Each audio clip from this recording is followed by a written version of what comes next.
తెలంగాణ అంటే బోనాలు. బోనాలు అంటేనే తెలంగాణ. మరి అట్లాంటి బోనాలు ఎందుకు జరుపుకుంటారు? ఎప్పుడు జరుపుకుంటారు? ఎలా జరుపుకుంటారు? ఈ బోనాలు జరుపుకునేటటువంటి పూర్తి ప్రక్రియను ఏమంటారు? ఈ ప్రక్రియలో పసుపు, వేపాకులు, గుగ్గిలము, దారి పొడవునా డప్పు చప్పులతోటి బోనాలకు ఎందుకు స్వాగతం పలుకుతారు? ఇట్లాంటి విషయాలన్నీ తెలుసుకోవడంతో పాటు గావు పట్టడం అంటే ఏంటి, బోనం ఎత్తుకున్న మహిళ కాళ్ళకు నీళ్ళెందుకు పోస్తారు, ఊరడి అంటే ఏంటి, మరియు బోనాల సందర్భంగా తెలంగాణ ప్రజలు హిందువులు ప్రధానంగా చేస్తున్నటువంటి ఒక పెద్ద తప్పు, మెయిన్ మిస్టేక్ ఏందో ఈ వీడియోలో తెలుసుకుందాం. స్కిప్ చేయకుండా పూర్తిగా చూడండి. తెలంగాణలో బోనాలు అన్ని కాలాల్లో కూడా నిర్వహిస్తారు, కానీ ఆషాఢ మాసంలో వచ్చేటటువంటి బోనాలకు ప్రత్యేకత ఉంది. ఎందుకంటే అప్పటిదాకా బాగా ఎండలు కొట్టి తర్వాత తొలకరి జల్లులు పడతాయి. ఆ జల్లుల వల్ల కొత్త కొత్త క్రిములు, కీటకాలు అనేటటువంటి ఉద్భవిస్తాయి. బాగా ఎండ వల్ల లోపలికి, భూమి లోపలికి వెళ్ళిపోయేటువంటి క్రిములు ఈ వర్షాల వల్ల భూమిపైకి వచ్చేసి అవన్నీ కలరా, మలేరియా, డయేరియా లాంటి వ్యాధులతో పాటు మశూచి లాంటి వ్యాధులు విస్తరింపజేస్తాయి. కాబట్టి ఇట్లాంటి వ్యాధుల యొక్క బారి నుంచి తప్పించమని చెప్పేసి దేవీ దేవతలను రిక్వెస్ట్ చేస్తూ, కోరికలు కోరుతూ ఈ బోనాలు సమర్పిస్తారు. ఇందులో ప్రధానంగా మొట్టమొదటి బోనం వచ్చేసి మనకు హైదరాబాద్లో ఉన్నటువంటి గోల్కొండ జగదాంబిక అమ్మవారికి ఫస్ట్ బోనం మనం సమర్పిస్తాము. చిట్ట చివరి బోనం వచ్చేసి బల్కంపేట ఎల్లమ్మకు సమర్పిస్తే, తెలంగాణలో ఉన్నటువంటి అత్యంత పెద్ద బోనాల జాతర ఏదంటే సికింద్రాబాద్లో ఉన్నటువంటి ఉజ్జయిని మహంకాళి అమ్మవారి బోనాలు. గోల్కొండలో ఉన్నటువంటి జగదాంబిక అమ్మవారికి తీసే ఫస్ట్ బోనం యొక్క చారిత్రక నేపథ్యం కనుక చూసుకున్నట్లయితే, గోల్కొండ కోట అనేది 87 బురుజులు, 8 దర్వాజాలతోటి బాలాహిసార్ అనేటటువంటి ఒక అత్యంత ఎత్తైన ప్రదేశంతో కూడుకున్నటువంటి ఈ గోల్కొండ కోటను ప్రధానంగా గొల్ల కురుమలు నిర్మించారు. ఈ గొల్ల కురుమల ప్రధాన వృత్తి మేకలను మేపడం, గొర్రెలను మేపడం. ఈ మేకలు, గొర్రెలన్నీ కూడా కలరా వచ్చి, మసూచి వచ్చి, ప్లేగ్ వ్యాధి వచ్చి అవన్నీ కూడా చచ్చిపోతూ ఉంటే ఇవన్నిటిని కూడా కాపాడమని చెప్పేసి, ఒకవేళ ఇవన్నిటిని కూడా రోగాల గురించి కాపాడితే మేము మీకు బోనం సమర్పిస్తామని చెప్పేసి అక్కడ ఉన్నటువంటి అమ్మవారిని మొక్కుకుంటే నిజంగానే ఆ పశువులన్నీ కూడా ఆ వ్యాధుల నుంచి బయటపడితే ఆ మొక్కు తీర్చుకోవడానికి గొల్ల కురుమలు ప్రధానంగా ఫస్ట్ సారి గోల్కొండ కోటలో జగదాంబిక అమ్మవారికి బోనాలు సమర్పించినటువంటి పరిస్థితిలో ఆ తర్వాత నుంచి అదే వారసత్వము, అదే ప్రక్రియ కొనసాగుతూ వస్తున్నది. అయితే మొట్టమొదలు ఎప్పుడు తీసినారు ఈ బోనాలు అంటే దాదాపు ఒక 6000 సంవత్సరాల యొక్క చరిత్ర దీనికి ఉందని చెప్పేసి మనకు చరిత్ర చెప్తుంది. కానీ కాకతీయులు ఎప్పుడైతే ఈ రాజ్యాన్ని పరిపాలించారో కాకతీయుల నుంచి ఇది ఎక్కువ మొత్తంలో ప్రాచుర్యంలోకి వచ్చింది, ఎక్కువ మంది సెలబ్రేట్ చేసుకునేటటువంటి పరిస్థితి వచ్చింది. ఆ కాకతీయుల నుంచి కుతుబ్షాల చేతికి వచ్చింది. కుతుబ్షా కాలంలోనే అక్కన్న మాదన్న అనేటటువంటి మన ప్రధానమంత్రులు గోల్కొండలో అమ్మవారి యొక్క ఆలయం ప్రతిష్ఠించడం జరిగింది. ఆ తర్వాత వచ్చినటువంటి నిజాం రాజులు ఈ కార్యక్రమాన్ని మరింత పెద్ద ఎత్తున చేయడం జరిగింది. ఇక అత్యంత పెద్దగా సెలబ్రేట్ చేసుకునే బోనాలు, తెలంగాణలోనే అత్యంత పెద్ద బోనాలు వచ్చే సికింద్రాబాద్ ఉజ్జయిని మహంకాళి బోనాల యొక్క చారిత్రక నేపథ్యం మనకు చూసినట్లయితే, మనకు సికింద్రాబాద్ పేరు నిజానికి లష్కర్ అంటాము. లష్కర్ బోనాలు అనే పేరుతో ప్రసిద్ధి. ఈ లష్కర్ ఏంటంటే అర్థం ఏంటంటే ఆర్మీ అని అర్థం. సికింద్రాబాద్ ప్రాంతంలో ఎక్కువ ఆర్మీ జవాన్లు ఎక్కువ ఉండేది. ఈ ఆర్మీ జవాన్లే ట్రైనింగ్ కోసం మధ్యప్రదేశ్ వెళ్ళారు. ఆ సమయంలో ఇక్కడ ఉన్నటువంటి హైదరాబాద్ ఉన్నటువంటి మొత్తం వ్యక్తులంతా కూడా వివిధ రకాల రోగాలతోటి సతమతం అవుతున్నారు. కలరా, మశూచి, డయేరియా లాంటివి. ఈ రోగాలన్నింటినీ కూడా ఈ రోగాల బారి నుంచి నా ప్రజలను కాపాడని చెప్పేసి అక్కడ ఆర్మీలో ఉన్నటువంటి ఒక వ్యక్తి సూరటి అప్పయ్య ఎవరైతే ఉన్నారో ఆ సూరటి అప్పయ్య మధ్యప్రదేశ్లో ఉన్నటువంటి ఉజ్జయిని మహంకాళి టెంపుల్లో అమ్మవారికి మొక్కుకుంటారు. ఈ మొక్కు తర్వాత ఇక్కడ ఉన్నటువంటి ప్రజలందరూ కూడా ఆ రోగాల బారి నుంచి బయటపడ్డప్పుడు తాను మొక్కుకున్న మొక్కు చెల్లించుకోవడానికి ఉజ్జయినిలో ఉన్నటువంటి మహంకాళి అమ్మవారి యొక్క ప్రతిరూపాన్ని తెచ్చి మన సికింద్రాబాద్లో ఉన్నటువంటి మోండా మార్కెట్లో ప్రతిష్ఠాపించినారు. ఆ తర్వాత నుంచి కూడా మెల్లిమెల్లిగా బోనాలు అమ్మవారికి సమర్పించిన క్రమంలోనే ఇప్పుడు అత్యంత పెద్ద బోనాలుగా ప్రచురితం అవుతున్నాయి. నిజానికి సికింద్రాబాద్ పేరు లష్కర్, కానీ 3వ నిజామైనటువంటి సికిందర్ జా పేరు మీదుగా ఈ యొక్క ప్రాంతాన్ని సికింద్రాబాద్ అని పిలుస్తూ ఉన్నారు. ఇక చివరిగా తీసే బోనాలు వచ్చేసి బల్కంపేట ఎల్లమ్మ యొక్క బోనాలు. ఎల్లమ్మ తల్లి వారికి తీసే బోనాలలో చాలా పవర్ఫుల్ బోనాలు అని చెప్పేసి మనం చెప్తవచ్చు. ఎందుకంటే ప్రపంచంలోనే అత్యంత ధనవంతులైనటువంటి ఆ ధనవంతుల లిస్టులో ఒకడైనటువంటి అంబానీ యొక్క భార్య నీతు అంబానీ వచ్చేసి ప్రతి సంవత్సరం కూడా ఈ బల్కంపేట ఎల్లమ్మ యొక్క గుడికి బోనం సమర్పించడం జరుగుతుంది. ఇంత టెక్నాలజీ ఉన్న కాలంలో, ఇంత అడ్వాన్స్డ్ ప్రపంచంలోనే ధనికమైనటువంటి కుటుంబంలో ఉన్నప్పటికీ కూడా ఈ నమ్మకాలను నమ్మడము, ఈ కల్చర్ను ఫాలో కావడం అంటే ఆ అమ్మవారి యొక్క శక్తి మనకి ఇక్కడ ప్రదర్శనమవుతుంది. తమ కోరికలు నెరవేర్చేందుకు గాను నీతు అమ్మని ప్రతి సంవత్సరం కూడా బల్కంపేట ఎల్లమ్మ వారికి బోనం సమర్పించేటటువంటి కల్చర్ ఆచారం మనం ఇక్కడ చూడొచ్చు. ఇక మెయిన్ బోనం అంటే ఏంది అనేటటువంటి కాన్సెప్ట్ కిందికి వచ్చినట్లయితే బోనం అంటే భోజనం. భోజనం అంటే ఏంది? ఉప్పు కారము మసాలా వేసినటువంటి భోజనం కాదు, ఒక సాత్వికమైనటువంటి భోజనము, బెల్లంతో కూడిన భోజనము ఈ అమ్మవారికి నైవేద్యంగా పెట్టేటువంటి కల్చర్. కొత్త కుండలో కుమ్మరి దగ్గర నుంచి తెచ్చినటువంటి కొత్త కుండలో లేదా ఇత్తడి బిందెలో ఆ ప్రసాదం వేసి పైన ఒక గురిగి లాంటిది కూడా పెట్టి అక్కడ దీపం వెలిగించి దాన్ని ఊరేగింపుగా తీసుకుపోయి అమ్మవారికి నైవేద్యంగా సమర్పించేటటువంటి కల్చర్. బోనము అంటేనే భోజనము అనే అర్థం. ఊరడి అంటే ఏంటంటే ఈ బోనాలు తీసేటటువంటి పూర్తి ప్రక్రియనే ఊరడి అంటాం.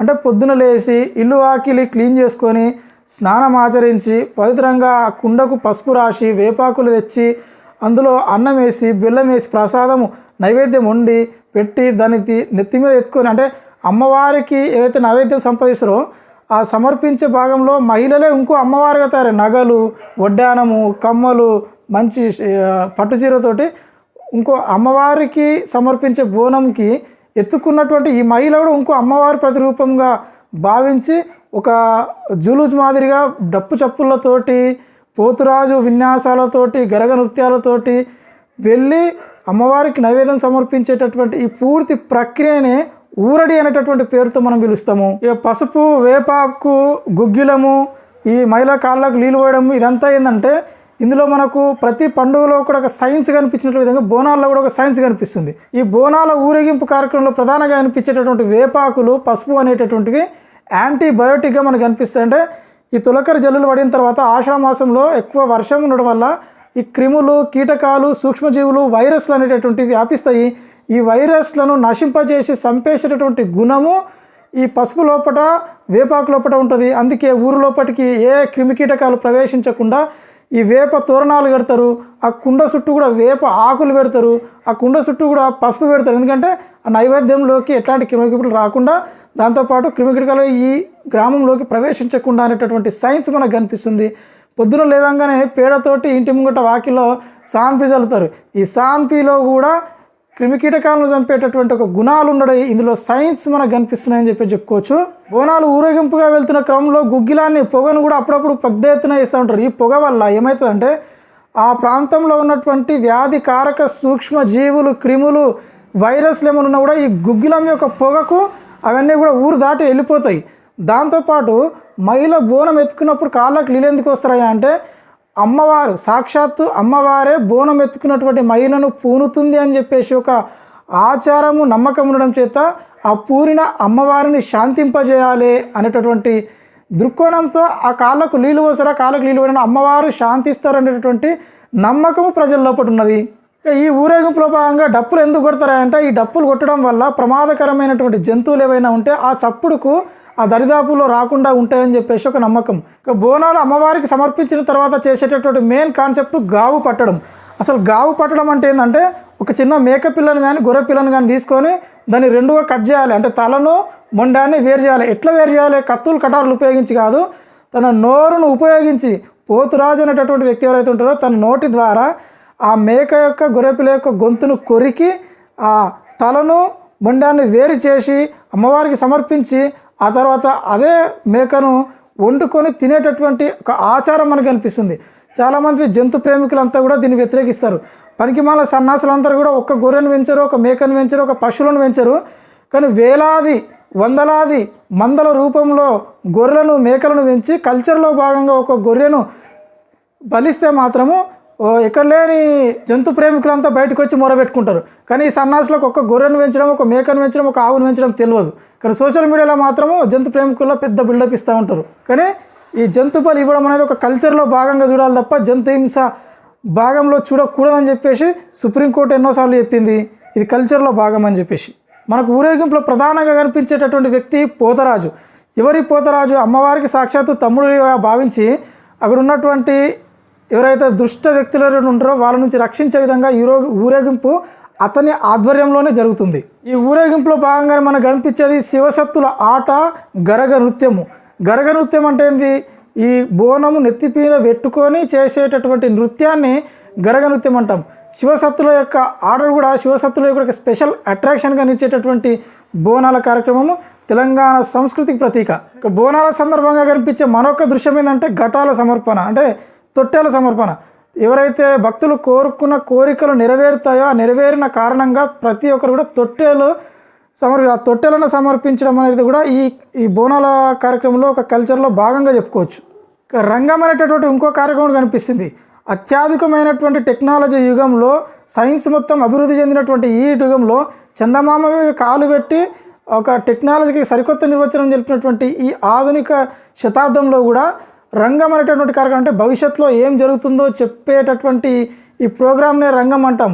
1908వ సంవత్సరంలో ఆ హైదరాబాద్లోని మూసీ నదికి వరదలు వస్తాయి, దీనివల్ల ప్రాణ నష్టం జరుగుతుంది, ఆస్తి నష్టం జరుగుతున్నటువంటి ఈ ముచ్చటను చెప్పింది అక్కడ రంగం కార్యక్రమంలోనే ఫస్ట్ చెప్పారు. అంతకుముందు ఏ సైన్స్ చెప్పలేదు, అంతకుముందు ఏ టెక్నాలజీ కూడా చెప్పలేదు. ఫస్ట్ చెప్పింది ఈ రంగం కార్యక్రమంలోనే.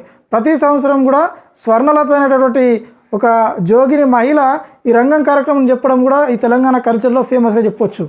మనం బోనం ఎత్తుకునేటప్పుడు దీపం పెడతాము, ఆ బోనం పైన దీపం పెడతాం. ఈ దీపం అనేది మన యొక్క వెలుతురుకు చిహ్నం, అంటే మన లోపల ఉన్నటువంటి చీకటిని పారద్రోలి మన లోపల వెలుగును ప్రజ్వరిల్లపింపజేయాలి అని చెప్పేసి, వెలుగు మన జీవితానికి ఆదర్శం, ఆ వెలుగు మనకు మార్గాన్ని చూపుతుంది అని చెప్పేసి దీనిలో ఉన్నటువంటి అంతరార్థంగా మనం చెప్పుకోవచ్చు. నేను వీడియోలో మొదట్లో ఒక ముచ్చట అయిపోయినా ఏంటంటే, హిందువులు చేసినటువంటి ప్రధాన మిస్టేక్ ఈ బోనాల పండుగ సందర్భంగా ఏంటంటే జట్కా పద్ధతిని పాటించకపోవడం.